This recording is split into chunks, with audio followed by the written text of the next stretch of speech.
What's going on, all my beautiful Irish people? We're back once again with County Gains News Media Network, the best news platform in Ireland, apart from Gript, of course. Today we have Gript Media. This one is called The Truth About the Far Right. Now, today we have Ben Scallon presenting, my guy, Ben Scallon presenting about the threats, the major threats over the last decade, let's say, according to Europol. So this one should be very interesting. Drop a comment down below. Make sure to hit that subscribe button. We're trying to be the biggest news platform in the whole country, with some little music reactions thrown in between. So I love you all, my beautiful people of Ireland and across the world, of course. I get a lot of views on these videos from like the US and Canada and England as well. People want to keep up to date with what the hell is going on in Ireland, So this one should be amazing. Let's get it, guys. Recently in Ireland, we've heard a lot about the dangers of a far-right extremist ideologies. We see headlines like this from the Times. Risk of attack by right-wing extremists in Ireland is substantial, and this is specifically referring to attacks on public representatives. Now, of course, no such far-right attack on politicians has actually taken place to date. This is a hypothetical imagined future attack that may or may not occur in some people's opinion. That's true, guys. So it's kind of just made up, it's hearsay. Apart from that one attack, where Leo Varadkar was doing an interview with RT and then rightfully so, well, actually not rightfully so, you shouldn't attack anyone, but some girl or something threw a flipping coffee or a Lucasade or like a smoothie in his face or something like that. I thought that was quite funny, but obviously that's against the law as well, guys. Don't do crazy stuff like that. But that person was like far left, I think, so not far right at all. They were shouting about Greenpeace or something like that. So kind of funny to see that people get coffees and stuff thrown at them. Hopefully not a hot coffee, because that could actually burn you. But yeah, that's the only attack that I think I've ever seen on a politician ever in Ireland.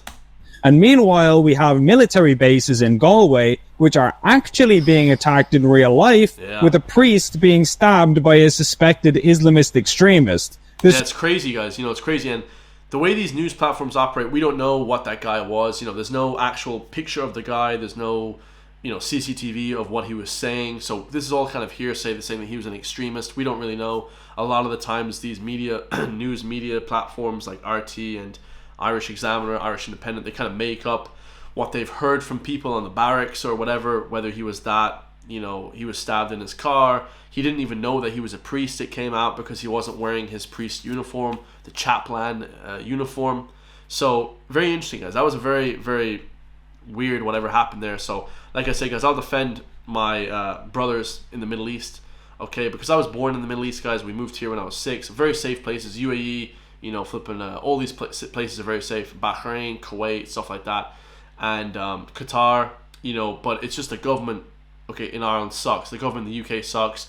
They breed these flipping people, it seems like. It's crazy. So, very crazy, man. Stabbed by a suspected Islamist extremist. This was not an imagined theoretical stabbing. This is a real stabbing that just took place a few days ago. And yet, in the aftermath of this possible Islamist attack, the media wants to talk about the far right for reasons which are best known to themselves. So it's at this point that I think it would be useful to go over the actual data and facts regarding terror offences in Ireland and who generally commits them. Because I love that, guys. No feelings, no emotions involved in this, just pure facts. I love it. Because I think it paints a very different picture to the one the media would like to portray. Every year, Europol, the EU's official law enforcement agency, releases a report called the EU Terrorism Situation and Trend Report. It outlines terrorism arrests and trends in each EU member state, broken down by category. And one of the terror categories that's frequently listed in that report is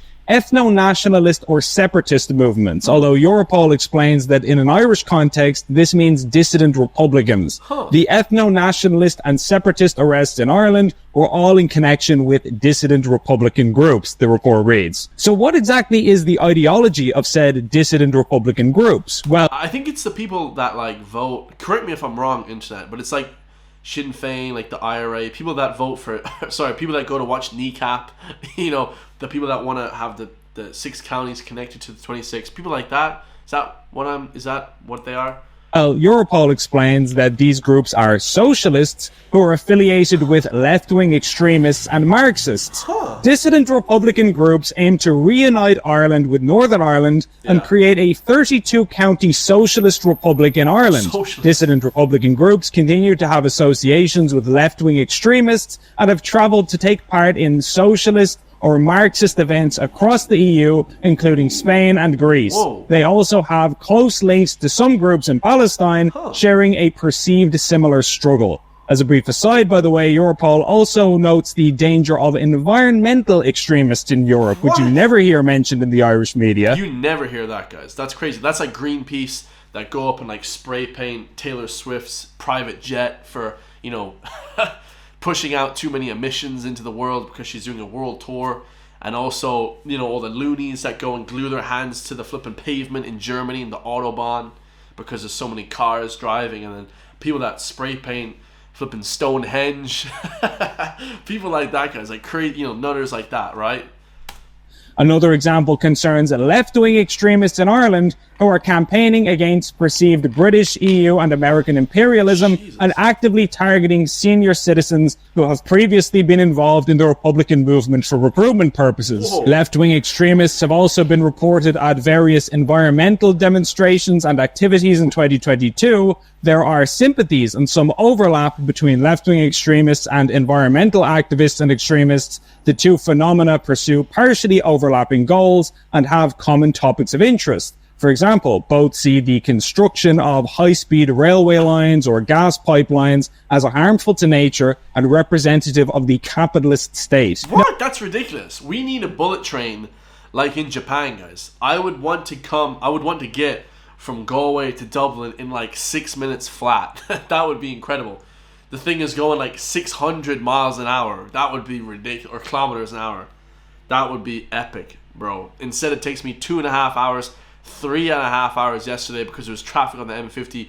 We need a bullet train, guys, like in Japan. Come on, people. Now, there's something you won't read on RTE. So why am I bringing all of this up? What's my point? Well, when you go back over a decade or so of Europol terrorism reports between 2012 and 2022, you find that around 81% of terrorism arrests in the Republic of Ireland involve far-left dissident Republicans. The next biggest category are jihadists at 13.2%, followed by not specified at 3.8%, and a measly 1.9% are classified as right-wing. For those who are wondering about the nature of the jihadist arrests, by the way, those are mostly financing of terror overseas rather than direct attacks. It's largely right. So like the ISIS and stuff, like finance, like nutters here in the country. People want to blame certain religions, which is just, it's kind of ridiculous, guys. I know people hate me for saying that, but it's true, guys. You know what I mean? Like, you can't just blame a certain religion. I think I'll always defend that religion in the Middle East, guys. My Muslim brothers, because the way they talk about stuff here is ridiculous, guys. It's absolutely ridiculous. Look at this poll.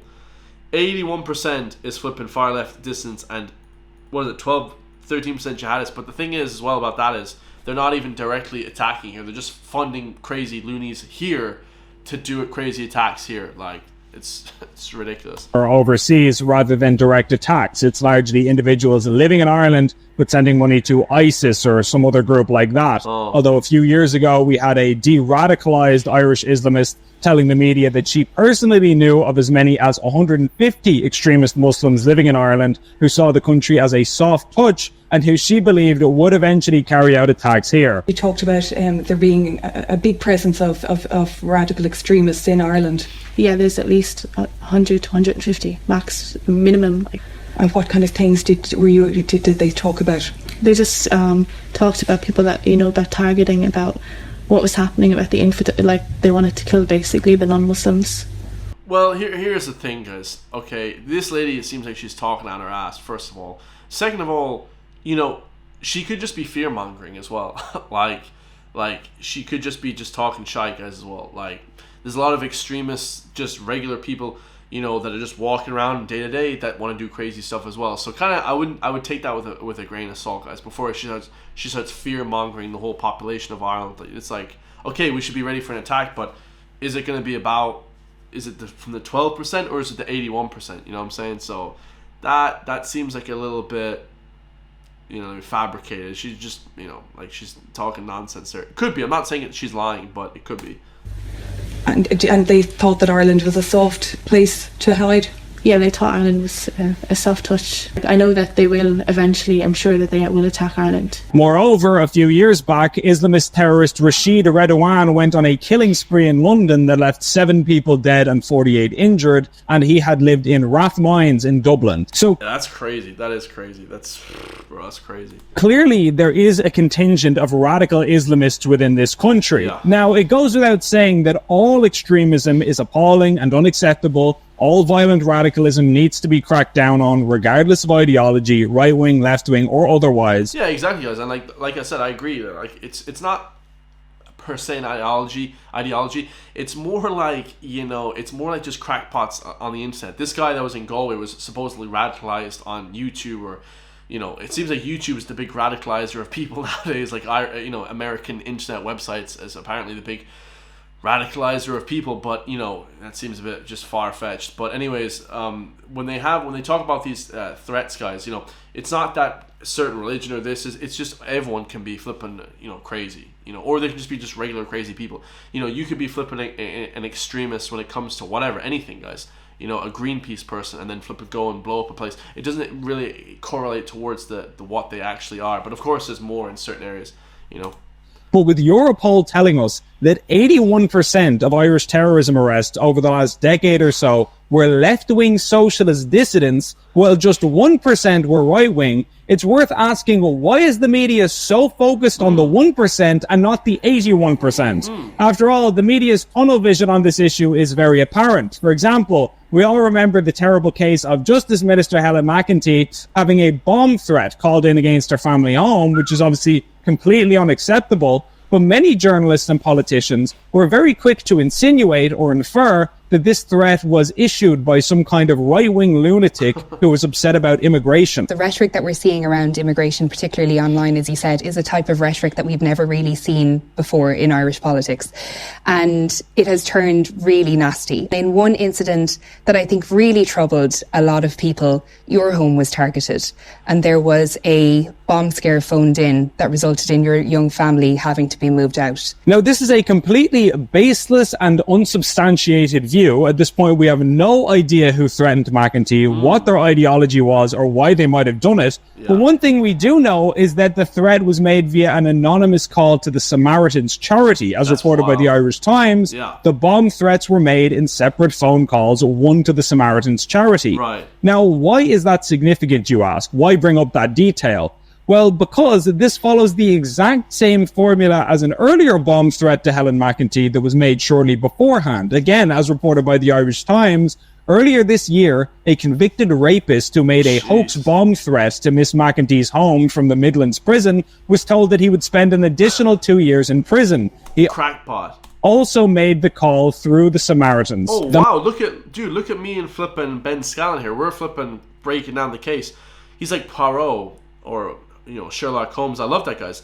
It's true. So they made the call through the Samaritans. So they're just labeling it as far right, but the guy could have been a crackpot from prison. So it's nothing to do with anything on the far right. So it's like that they're just making up these kind of false accusations with no basis. There has to be facts behind them, or accusing somebody in the wrong of something that there's no facts behind the actual accusation. It just seems ridiculous, and it actually is like low IQ, right? The Samaritans. The man behind that previous bomb threat was a violent career criminal with 40 previous convictions. So what was his political affiliation, if he has one? Was he a far-right extremist or right-wing agitator? Well, no. In the threat, he specifically referenced a left-wing socialist paramilitary group, and he further claimed to be formerly affiliated with that group during subsequent interviews with the Gardaí. Jeez. He also claimed to have knowledge of what former group members outside the prison were doing, and the Sunday World described him as a man with paramilitary links. In a 2010 statement, this group said that their goal is to, quote, take war to the heart of the, quote, capitalist apparatus in Ireland, and that they see it as their, quote, duty as revolutionaries to persuade the working class to embrace socialism. That sounds like Marxism and communism to me.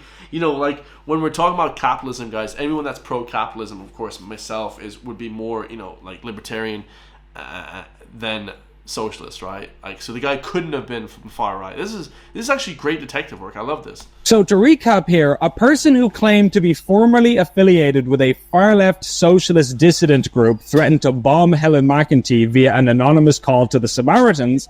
Then, immediately after he was convicted of that offence, another very similar bomb threat was called on McEntee in the exact same format. And what does the media conclude? Well, it must have been the far right.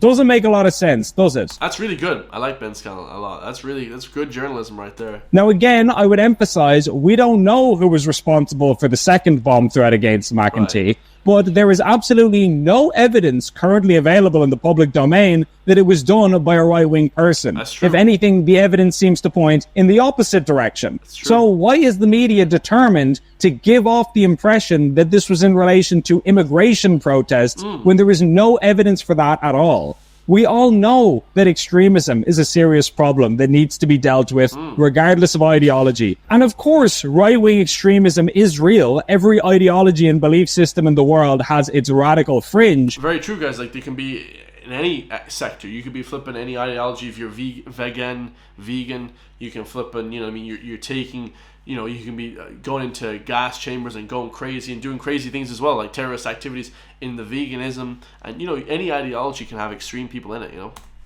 But if people insist on making this a left versus right issue, then we can't ignore the fact that the data clearly shows that Ireland has a much bigger left-wing extremism problem than a right-wing one. That's just a cold, hard statistical fact. Yet we spend all our time talking about the 1% and almost none talking about the 81%. That's crazy. If you ask me, a little bit of balance in this discussion would go a long way. I love that, guys. A little bit of being a little bit more fair. That's great, guys. Go over to Grit Media, subscribe to them, help them out if you guys want. Go donate.